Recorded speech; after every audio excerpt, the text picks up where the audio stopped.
everyone, welcome back. I am really excited to film today. Today I wanted to share with you my top 10 favorite face brushes. These are the brushes that I use to apply makeup on my face. We are not doing eye brushes today. I will have a separate video for that, but I have started to learn what brushes you use on your face matter, so I wanted to share with you my top 10 favorite of them. Before we get started, I would love if you would hit that subscribe button. It would mean so much to me, and we'll get going. Just a disclaimer, I tend to have a little bit higher end brushes. That being said, if you can find the same brushes at a lower cost, I am sure they will do you justice. Like, you don't have to go out and buy super expensive brushes just because they're my favorite. There are very good affordable brushes out there. I just haven't explored them too much because I have good brushes and my collection grows in kind of a weird way when it comes to brushes and tools, but there are affordable options, so always keep that open. I will tell you the style of these brushes as well, so hopefully you can match the style if you want to look for an affordable option, and you'll be able to hopefully find what you're looking for. But to begin, I'm going to start with a couple foundation brushes. The first brush that I have is from Larousse. It is their LR335 flat foundation brush. It looks like this, so very circular. It kind of tapers out, and it's definitely flat. Like, it does not taper up, just kind of tapers out, and it's flat. I really like this one for applying foundation, as the name states. It's very easy to use. The bristles are very soft, very easy to wash, and I think it's very good for stippling, just patting, but it also allows you to swipe if that's how you apply your foundation. But it's just super nice to use. It's soft, it blends your foundation really easily, and you're left with a really good application. I got this set. I actually got a set of the Larousse brushes in a BoxyCharm because I did Google how much this was, and I realized Larousse is an expensive brand. So if you're in the BoxyCharm membership, you might get some of these brushes. I think they're well worth it because I think I was just doing the base rate box and it was $25 a month, and I got very good high-end brushes. The second foundation brush that I absolutely love is from Rare Beauty. It's just their foundation brush. It's really cool because it's got this unique shape, and it kind of starts with shorter bristles, and then as you move toward the back it kind of gets longer bristles. I really like this one. Again, it's very easy to swipe on foundation, stipple foundation if that's how you like it, and I like it because it gets into these tighter spots like around your nose, around your mouth, and even in by your eye if you choose to put foundation there. The bristles are really soft, very easy to clean, and I've had this brush for closely when it released, so it's probably been close to a year. I think the longevity of it is very nice. My next brush is a concealer brush. It is also from Rare Beauty, and I love this brush so much that I actually purchased a second one. It is their concealer brush. It's got the same really cool, unique shape as the foundation brush. It's kind of tapered up in a way, and it's super easy to get into your little nooks and crevices around your eye. It also goes around your nose very easily and any small areas. I also like it for spot concealing. I've got some acne up on my forehead that I like to use this brush for, but it blends your concealer very, very nicely to the point where you don't actually need a sponge to continue blending. If you just keep stippling on your concealer, eventually you will get a very nice blended look. Again, the bristles are very soft. They feel nice on the skin. It's easy to wash, and the longevity of this is very nice. I purchased this the same time as the foundation brush, so it's almost been a year, and then I love it so much that I purchased a second one. Next is from BK Beauty. This is their 103 bronzer brush. It looks like this. It's kind of big, fluffy. It kind of tapers out, but it also kind of tapers up. And it's just a big, fluffy brush. Again, this is labeled as a bronzer brush. I do not use it as a bronzer brush. I use it as a powder brush. I like to dip into my pressed powders and then just kind of stipple on the powder where I need it. And I also really like this one for sweeping out eyeshadow fallout. So it fits very nicely under the eye to sweep any fallout away. and I think it's very soft, fluffy, big. It covers a lot of ground for powder. And obviously you can use it as a bronzer brush. You can use any of these brushes for whatever you want. My preference for this brush is for powder. I have a different bronzer brush that I like that I'll talk about next. But this is a very good, soft brush. Decay Beauty is also on the expensive side.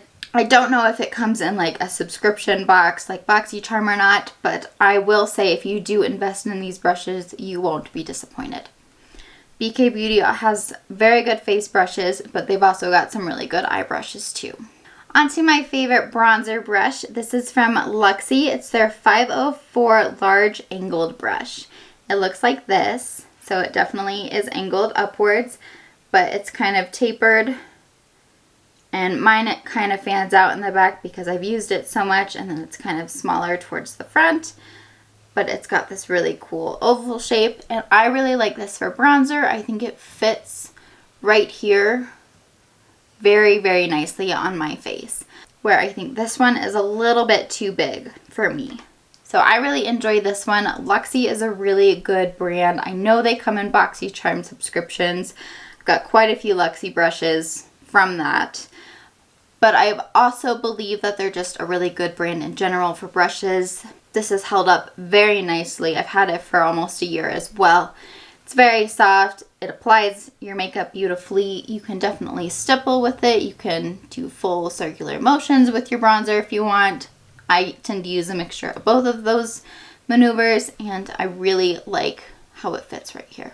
I think it works really well on the forehead too. I think it's large enough to cover the area that you need without being too large, but small enough where you can still kind of get the precision of application that you want. So I do really enjoy this one for bronzer. My next brush is actually kind of from a newer brand. It is from Rose and Bin Beauty. This is their C41. It is kind of this shaped, kind of goes up, but it also kind of flares out in the back, and it's got a very long handle. This is such a nice brush. I know Rose from Rose and Bin Beauty really likes to use it for foundation. I know Danessa Myricks is launching a new product with this as the main brush to apply it. It works very well for just about anything powder related, foundation, powders. I personally really like to use it for powder foundation on my no makeup days. I tend to use powder foundation. It's kind of something new for me. I will do a video on it eventually. I've got some powder foundations that I'd like to share with you. But this is the brush that I like to apply it with. I do know when this brush was first released, Rosie typically used it for blush because of the shape. And I agree that this is a very good blush brush because of the shape. It definitely fits the cheek very easily. It covers a lot of ground where you just have to do a few patting motions and your blush is applied. I will say the Rose and Bin Beauty brushes are incredible because they pick up your product, but they don't like sink into the brush. They just stay on top so you can apply it, and then you could definitely switch colors with it super easily. The bristles are very soft. It's very, very easy to wash. I don't think it holds in the soap like some brushes do, so it's very easy to wash. And it's just all around a good brush. I think I told you it's very good for powder products, but I mean cream products as well. It's super easy to use. This brush is just very universal when applying any face product, but you can use it however you like. I know there are multiple ways. My next brush is from Peaches and Creme. It is their PC21. Definitely a similar shape to the Rose and Bin Beauty C41, just smaller. So don't mind me, I used it today. But I like to use this for blush because I still really like that shape, and it's just easy to apply blush. It's got a really good shape to it. It's very soft. It washes easily. It's got really good longevity. I've had this one close to a year as well. They don't fall apart, which is nice. I've had expensive brushes just like completely fall apart. So all of these brushes I've had, aside from a couple of them, I've had for most of a year or longer, or almost a year or longer.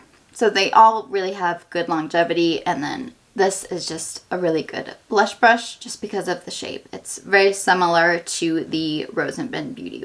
Also from Peaches and Cream is their PC18. This is kind of like a smaller, denser brush. I particularly like to apply this for highlight. I just think it's small enough to really be precise with where you put the highlight. You can definitely do patting motions. You can kind of do sweeping motions to apply it. But it's universal. Like, you could definitely use this as a concealer brush. You could also use it as a powder brush for under your eyes or more hard to get places. But overall, I think it's just a really good brush. Again, Peaches and Cream, super soft, good longevity, easy to wash. All of the good things. Another highlight brush that I like to use is from Luxie. It's their 513 and it's for cream highlight. I don't always use it for cream highlight. In fact, most of the time I use it for powder highlight. But it's kind of got this cool shape where it's thinner on the sides and then it kind of fans out. And then it's just kind of rounded at the top.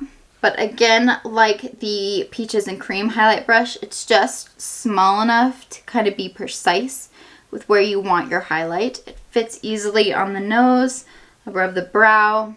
I mean, it could be universal too, where you could definitely use it for concealer or powder to under your eyes or around your nose and mouth. They're all very universal brushes. It's just how you want to use them. I prefer to use this one for highlight because I like the precision of how small the brush is. Again, Luxie, soft, easy to wash, very good longevity. Last but not least is actually from Patrick Ta. I believe this is his only face brush. I could be wrong, so don't come at me. But this is his contour brush. You can see here it's very uniquely shaped. It's more so like a fan, so it definitely has longer bristles towards this side, shorter towards this side, and then they kind of thicken as you get up. Mine is stained. I did not use it today, but it's stained. But for contour, it has just got a beautiful placement. It just fits right in the hollow of your cheeks. And then you can maneuver it so you can have less application toward your ear and then kind of fan it out as you get lower onto your cheek. But the width of this brush is just perfect to fit in that hollow of your cheek. So whenever I do contour, I really like to use this brush. It helps blend out the contour super easily. I mean, all of these brushes blend out product phenomenally, so let's not forget about that part. But in general, I just think this is the perfect size brush for contour specifically. I mean, it fits up on your forehead if that's what you want to do. I mean, you can definitely sweep it back too, like it bends well enough for you to do that. But it's definitely meant, I think, for pressing motions all around where you want to contour. But it's a great brush. I like to use it when I contour. I mean, I don't contour all that often, but if I do, this is the brush I'm using. It's not extremely soft. I will say it's a little bit rougher than any of the other brushes that I've mentioned, but it's not like super rough where it's uncomfortable. It's super easy to clean. I will say if you don't clean it right away, you will get a stain. I didn't clean it right away, so that's why mine's stained. So that's the only thing that I have, is it's kind of harder to get the product out if you let it dry. But other than that, if you're looking for a good contour brush, this one from Patrick Ta is really good. This is also the other brush that I haven't had as long as the others. So the Rose & Bend Beauty and then this Patrick Ta brush. These are the two that I've purchased the most recently, and they have quickly become favorites. So just because they're new doesn't mean they're bad. I'm obviously going to be using them, and I bet the longevity of these two brushes will just match the other brushes that I've talked about. But those are my 10 favorite face brushes. Obviously, you can cover a lot of ground with all of these brushes. They're very universal. You can definitely use them for different products, different placements, different techniques. They all perform beautifully. I would love to know what some of your favorite face brushes are. Are they similar to the ones that I use? Do you have different brands? Are there brands of brushes that I should be checking out that you absolutely love? I would love to know what your favorite brushes are. Please leave me some comments below and we can definitely talk brushes. Other than that, that's all I have for you today. I hope you enjoyed this video. If you did, please give it a thumbs up. It helps me out quite a bit. Don't forget to ring the bell and hit all on your notifications, and you'll be notified every time I post a video. I'm here on Tuesdays and Fridays, 10 a.m. Mountain Daylight Time, and I will see you in the next video. Thank you. Bye.